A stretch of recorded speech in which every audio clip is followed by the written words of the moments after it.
Chris Jericho made his way to the Sunrise Record store in downtown Toronto during the WWE's recent Canadian tour to sign copies of his band Fozzie's Chasing the Grail album. It's the fourth studio release for the group, and it has received strong praise. Obviously, doing the band for almost 11 years now, it's just very gratifying because when I was a kid I had two dreams, to be in a band and to be a wrestler, and it's something that I always wanted to do. It's a passion of mine, it's part of who I am.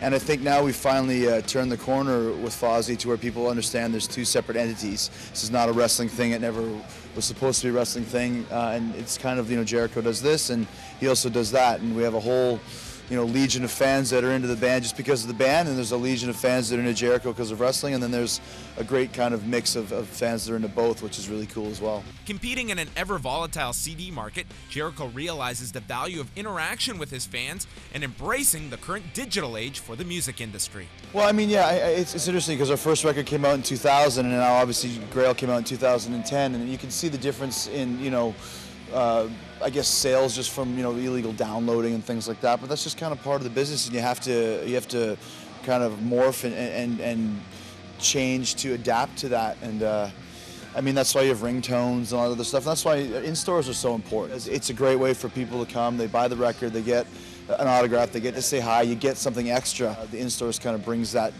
taking it to the streets and doing it the old school way of building up your fan base by going out and shaking hands and kissing babies, which we have no problem doing. And like I said, it's worked because the band is growing every record.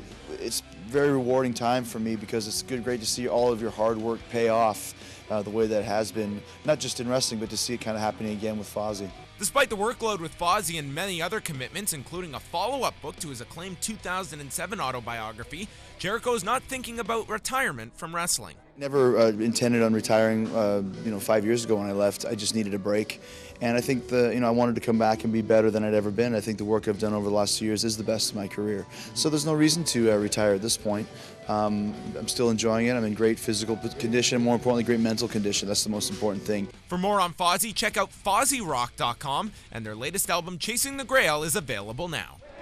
I can't stop it, so now let the madness begin.